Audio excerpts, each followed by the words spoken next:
প্ৰথম বছৰ আমি 30,000 লোকক যুৱক যুৱতীক এই সহায়টো কৰিম আৰু তাৰ পিছত আমি আৰু 70,000 ল'ৰা ছোৱালীক কৰিম দ্বিতীয় পৰ্যায়ত।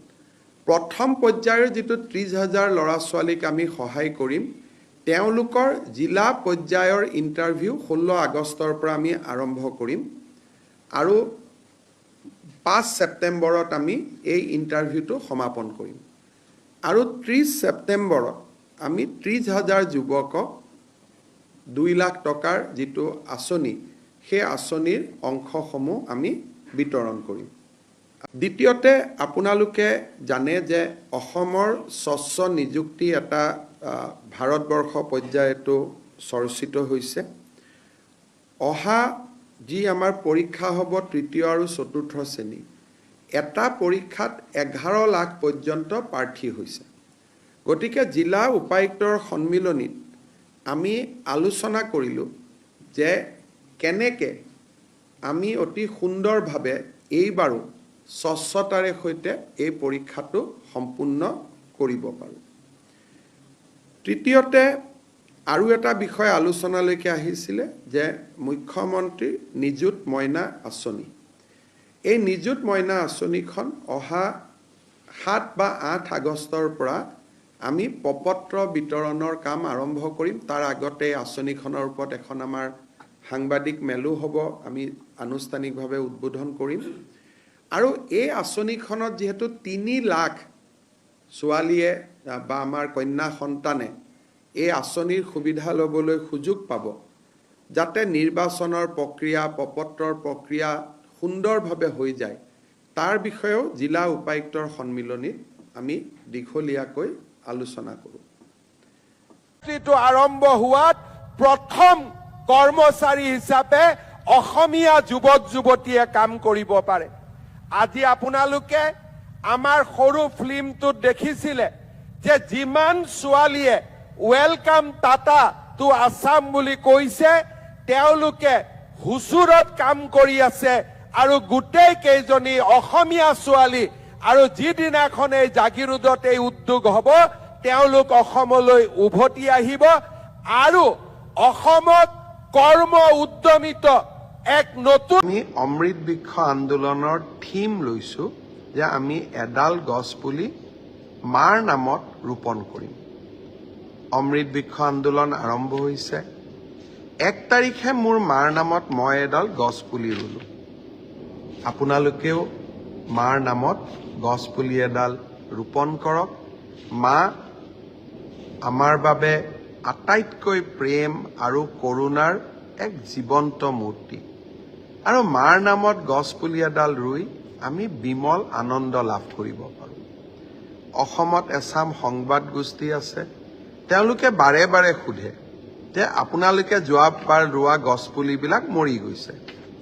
মই এটাই কথা ক'ব খোজোঁ যে ভাল প্ৰচেষ্টা এটা ল'লে আপোনালোকে ঋণাত্মক কথা বতৰাবোৰ কিয় কয়?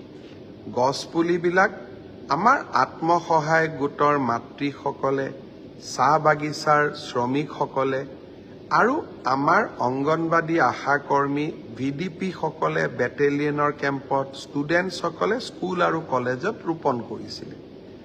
গছপুলিবোৰ কিয় মৰিব? আৰু যদি সঁচাকৈয়ে মই গছপুলিডাল মৰা দেখিছোঁ, আমি এডাল নিজেই আৰু নতুন গছপুলি ৰোপণ কৰি নিদিওঁ কিয়? সাংবাদিকৰ দায়িত্ব কেমেৰাত ফটো তুলি লৈ অহা নে কোনোবা মৰি যোৱা গছপুলি এডাল দেখিলে তাক আন এডাল জীৱন্ত গছপুলিৰে পৰিৱৰ্তন কৰা? 1 কোটি গছপুলি ৰক্ষণাবেক্ষণটো মুখ্যমন্ত্ৰীয়ে দিব নোৱাৰে। গছপুলি ৰোৱাৰ আন্দোলন মানুহৰ আন্দোলন, সমাজৰ আন্দোলন। নেতিবাচক চিন্তাই আমাৰ মন মগজুক ঋণাত্মক কৰি দিয়ে। সেইবাবে মই আহ্বান জনাওঁ, কৰবাত যদি গছপুলি এডাল মৰি যোৱা দেখিছে, আহক আমি একেলগে মিলি নতুনকৈ ৰোপণ কৰোঁ আৰু এই বছৰ 20 আগষ্টৰ আগতে আমি নতুনকৈ 3 কোটি গছপুলি ৰোৱাৰ সংকল্পৰে আগবাঢ়ি যাওঁ। অসমবাসী ৰাইজ, অহাকালি দিনটো আমাৰ বাবে আৰু এক আনন্দৰ দিন। নিৰ্বাচনৰ আগতে প্ৰধানমন্ত্ৰী নৰেন্দ্ৰ মোদী ডাঙৰীয়াই জাগিৰোডত ২৭,০০০ কোটি টকা প্ৰকল্পৰ ব্যয়েৰে ছেমি কণ্ডাক্টৰ উদ্যোগৰ আধাৰশিলা স্থাপন কৰিছে। তাতো সমালোচনা, বহুত মানুহে কৈছিলে যে ই নিৰ্বাচনী ভেলকি। মই এই শব্দবিলাক নিজেও ভাল নাপাওঁ আৰু বেলেগে ব্যৱহাৰ কৰিলেও মই দুখ পাওঁ।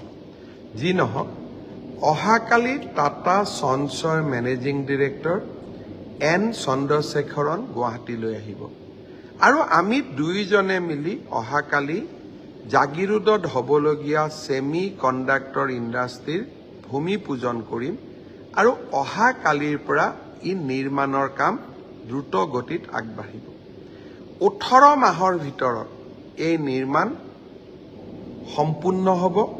ভগৱানে কৰিলে 2026 এপ্ৰিলৰ আগতেই আমি এই ছেমি কণ্ডাক্টৰ ইণ্ডাষ্ট্ৰীও মুকলি কৰিম।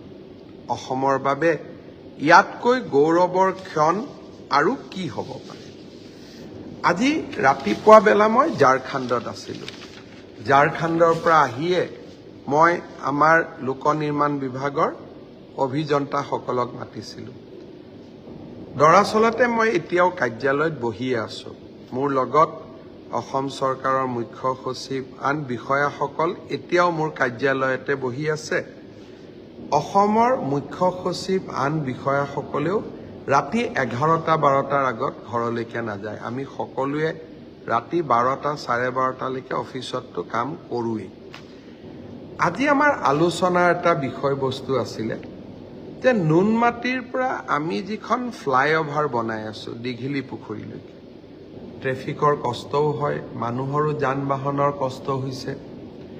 আজি আমি এটা সংকল্প ল'লোঁ যে 2025 চনৰ বহাগ বিহুৰ আগতে, অৰ্থাৎ অহা বহাগ বিহুৰ আগতে নুনমাটি আৰু চানমাৰী ফ্লাইঅভাৰৰ যিটো অংশ, অৰ্থাৎ নুনমাটিৰ পৰা গাড়ী চলালে পোনে পোনে চানমাৰী ফ্লাইঅভাৰত আমি উঠিব পাৰিম আৰু জু ৰোডলৈকে ওপৰে ওপৰে গুচি যাব পাৰিম।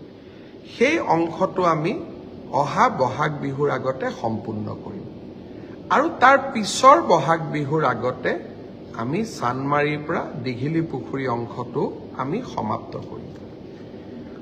মুখ্য অভিযন্তা, আয়ুক্ত সচিবসকলৰ লগত আৰু এটা আলোচনা কৰিছিলোঁ যে যোৰহাট চিকিৎসা মহাবিদ্যালয়ৰ সন্মুখত যিখন ফ্লাইঅভাৰ নিৰ্মীয়মান হৈ আছে সেইখন আমি কোনদিনা সম্পূৰ্ণ কৰিব পাৰোঁ। মোৰ ইচ্ছা আছিল যোৱা বছৰ ফেব্ৰুৱাৰীতে সম্পূৰ্ণ কৰা, কিন্তু লোহা বালি শিলৰ কাম মুখ্যমন্ত্ৰীয়ে ইচ্ছা কৰিলেও নহয়। আজি আমি সকলোৱে সিদ্ধান্ত ল'লোঁ যে দুৰ্গা পূজাৰ মহাপঞ্চমীৰ দিনা আমি যোৰহাট মেডিকেল কলেজৰ সন্মুখৰ উৰণ সেতুখনো আমি ৰাইজৰ বাবে মুকলি কৰিম। শ্ৰদ্ধাৰ ৰাইজ, ভাইটি ভণ্টি, ভাগিনসকল, কেইদিনমানৰ পৰা আপোনালোকে শুনিছে যে আমি ঝুমুৰৰ ওপৰত গুৱাহাটীত এটা আকৰ্ষণীয় অনুষ্ঠান আমি আৰম্ভ কৰিব খুজিছোঁ। অসমৰ সংস্কৃতি বিশ্বৰ দৰবাৰত আমি লৈ যাব লাগিব। যোৱাবাৰ আমি বিহুক বিশ্বৰ দৰবাৰত লৈ গৈছিলোঁ। মানুহৰ মনত উৎসাহ উদ্দীপনাৰে ভৰি পৰিছিল। এইবাৰ আমি 8খন চাহ বাগিচাৰ পৰা 100 গৰাকীকৈ আমি ঝুমুৰ শিল্পীক গুৱাহাটীত মাতিম। 20 নৱেম্বৰত 8,000 ঝুমুৰ শিল্পীয়ে একেলগে ঝুমুৰ নৃত্য পৰিদৰ্শন কৰিব আৰু ঝুমুৰক বিশ্বৰ দৰবাৰলৈ লৈ যোৱাৰ এক নতুন প্ৰচেষ্টা হাতত ল'ব। মই আশা কৰোঁ যে ইয়াত আৰু সমালোচনা যাতে কোনেও নকৰে।